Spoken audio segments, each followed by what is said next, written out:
Bonjour et bienvenue pour ces nouvelles news de la paracha de la semaine, paracha Teruma pour Torah Box. Loi sur le don d'organes en France. Non, l'Olympique de Marseille n'est pas morte. Un traitement régional du conflit israélo-arabe. Nous voici à un moment clé du Chumash, puisque c'est le démarrage des parachiotes sur le Mishkan, ce temple portatif que les Bnei Israël ont amené avec eux dans le désert pendant 40 ans. 4 voire 5 parachiotes consacrés à cette construction du sanctuaire, une sur les habits du Kohen Gadol. Inutile de vous dire que le lien avec l'actualité sera compliqué à trouver, mais nous allons faire des efforts pour chercher des choses à peu près cohérentes. En tout cas, le principe, la paracha s'appelle Teruma. Teruma, c'est le don. Alors il faut comprendre comme ça. Le Ramban Nachmanide explique que chaque livre de la Torah forme une unité de sens. Et le livre de Shemot, c'est la libération. Alors les gens posent la question, ils disent, mais d'accord, la libération, mais la Trouma, paracha Trouma, c'est les dons qui vont être faits pour construire les différents ustensiles du temple, pour construire le Mishkan, donc les parois extérieures, la cour de ce sanctuaire, et le lien avec la notion de libération paraît ténu. Eh bien, le Ramban dit que c'est tout l'inverse. En fait, le Ramban explique que sortir les Bnei Israël d'Égypte, ça revient ni plus ni moins qu'à les prendre dans un endroit et les mettre dans un autre endroit. Ça veut dire qu'en réalité, c'est un déplacement physique. Mais ce n'est qu'à partir de la paracha de Teruma qu'ils vont être véritablement libres. Le fait de faire un don et de donner à celui qui n'a besoin de rien, c'est s'inscrire dans un mouvement métaphysique et c'est montrer qu'on est libre. C'est ça la paracha de Teruma. Alors, le premier point que je voulais aborder cette semaine, c'est une loi qui est passée un peu inaperçue, sauf peut-être chez nos représentants religieux. C'est la nouvelle loi sur les donateurs universels, c'est-à-dire le don d'organes. À savoir qu'aujourd'hui, un peu comme ce qu'on peut trouver sur le web, sur certains formulaires qui disent que vous acceptez d'être contacté tant que vous n'avez pas signalé que vous ne souhaitez pas l'être, eh ben c'est à peu près le même principe. Depuis janvier de cette année, eh bien tout celui qui n'a pas déclaré, qui n'était contre le fait de donner ses organes, eh ben les donnera de façon automatique. Alors en fait, c'est mathématique. Aujourd'hui, il y a eu à peu près 3000 dons d'organes l'année dernière, 800 sur des vivants, dons de reins, etc. Et à peu près 2000 de dons d'organes sur des personnes décédées. Et en face, il y a une liste d'attente d'environ 21 000 personnes. Donc, cette loi paraît assez cohérente. C'est de dire, voilà, il n'y a plus besoin aujourd'hui d'avoir une carte de donneur universelle, mais fondamentalement, on l'est de façon automatique. Alors, le lien avec la paracha Trouma, il est assez fort. C'est-à-dire que la Trouma, c'est tout celui dont le cœur le pousse à donner. D'accord? Eh bien, là, c'est précisément complexe, puisque, bon, certes, on est mort, et a priori, ce sera quelque chose de très grand de sauver une vie à travers le don de ses organes, mais ça pose quand même le problème de la volonté de la personne. Alors, je me suis permis de commencer par ça pour reprendre et réexpliquer la position de la Torah là-dessus. Il faut comprendre comme ça. Donner ses organes pour sauver une vie, c'est une mitzvah. Toute la problématique, c'est quels organes on peut donner. Et c'est ça toute la difficulté. Il faut savoir qu'aujourd'hui, les organes les plus attendus, c'est don du cœur, don du foie. Et le problème, c'est que ces organes, en tout cas ces prélèvements, pour qu'ils fonctionnent, pour que la greffe prenne, il faut impérativement que le cœur soit encore en train de battre. Et que le sang de la personne soit encore chaud. Si bien que, d'après la Torah, même si d'après les spécialistes, la personne serait en mort cérébrale, c'est-à-dire que son cerveau ne fonctionnerait plus, et bien d'après la Torah, la notion de vie et de mort dépend uniquement du battement du cœur.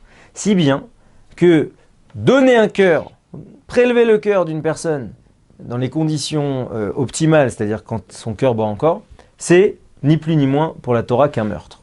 Et là, il faut faire très attention, pour tous ceux qui sont en France, à savoir qu'il faut impérativement regarder comment ça se passe pour déclarer qu'on n'est pas donneur, ou bien du moins qu'on n'est pas donneur de certains organes. Et ça, il faut faire très très attention avec ça. En tout cas, l'idée, c'est que dans le don, il y a toujours une limite et un danger.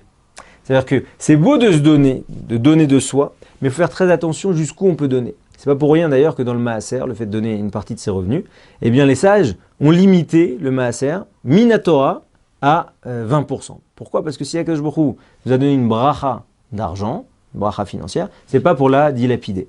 Voilà, donc toujours cette idée que dans le don, parfois, le mieux est l'ennemi du bien.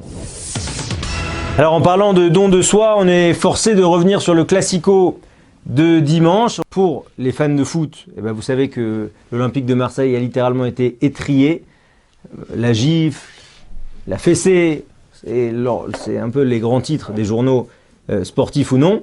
À savoir que ce choc tant attendu, réalisé à guichet fermé, mettant en opposition le PSG, archi leader sur le territoire français depuis que les Qataris ont investi de l'argent, avec l'OM nouveau, à savoir le nouveau projet soutenu par un riche américain, ancien patron des Yankees, eh bien, c'était alléchant de voir jusqu'où finalement l'Olympique de Marseille, avec Dimitri Payet, avec ces recrues du dernier mercato, allait pouvoir affronter et comment allait pouvoir se positionner par rapport à l'ogre parisien qui a certes, qui est moins en facilité cette année dans le championnat, mais qui vient d'infliger un 4-0 à Barcelone et c'est pas une mince affaire. Eh bien, malgré la ferveur du public, alors même qu'ils ont joué à guichet fermé et que les supporters parisiens étaient interdits de stade, eh bien, ça a été là le massacre. 1 pour l'Olympique de Marseille, 5 pour le PSG, 5-1. Ce qui est vraiment assez violent pour les supporters. Il y a même des photos, après la 60e minute, alors qu'ils étaient menés 3-0, eh bien, il y avait déjà le stade qui était en train de se vider. Et, alors, on dirait quel est le rapport avec Terouma? Terouma, c'est l'idée, Kol Yedivenu Libo, chacun selon l'inclination de son cœur. C'est l'idée que, en fait, Am Israël, au moment de créer ce temple, de créer cette résidence divine sur terre, eh bien, chacun a pris, a arraché, il y a marqué Krouli, a pris sur lui-même, a pris un morceau de lui-même pour en faire don aux autres. Eh bien, au-delà du fait que les Marseillais ont fait don d'eux-mêmes, en tout cas les joueurs, puisqu'ils ont été littéralement happés par les Parisiens, eh bien, il y a une phrase très jolie de Dimitri Payet, qui est la nouvelle recrue, c'est une des stars de l'équipe de France, la nouvelle recrue du Mercato, avec toute un épisode un peu complexe sur son recrutement. Eh bien, il a dit, attention, on a parlé après le match, on a conscience de nos faiblesses, mais on doit rester absolument unis et soudés pour le public et pour faire vivre cette équipe. L'idée, c'est que chacun doit mettre son cœur pour relancer l'Olympique de Marseille, qui va rejouer extrêmement vite, et faire honneur à son public. Et donc là, on a cette idée que cette équipe n'est pas morte et qu'elle va certainement se relever. La question, c'est quand? Et ça, nous le verrons peut-être dans les prochains épisodes. Enfin, la paracha de Terouma marque l'opposition profonde d'analyse entre Moshe Rabbeinu et Betzalel. Alors Betzalel, c'est un jeune de 13 ans, d'accord, qui est un des descendants de Myriam, qui va avoir la responsabilité de l'exécution du temple. Eh bien, Moshe Rabbeinu, dans la paracha de Terouma, explique que les dons vont servir avant tout à créer le Haron Kodesh, donc ça veut dire cette armoire sainte dans laquelle on va mettre les tables, à créer la Shulchan Apanim, ça veut dire la table des pains, à créer la Menorah, et par après à créer la structure extérieure, ce qu'on appelle le Mishkan. Alors même que Betzalel, un peu plus loin, va nous expliquer que d'abord il va créer le Mishkan, donc d'abord il va créer l'extériorité, le cadre, et ensuite il va créer les ustensiles. Alors l'opposition est très forte. L'opposition, c'est de dire que Moshe Rabbeinu, vu que ce qui nous rapproche le plus d'Hachem, c'est le Aaron, ça veut dire que c'est cette arche dans laquelle on va mettre les tables de la loi, et dans laquelle les deux chérubins, les deux kérouvim se regardent, se font face, et dans lequel on sait que la voix d'Hachem passait au milieu, eh bien, nécessairement pour Moshe Rabbeinu, il faut aller tout de suite à la Gdusha. Il faut aller tout de suite à ce qu'il y a de plus sain.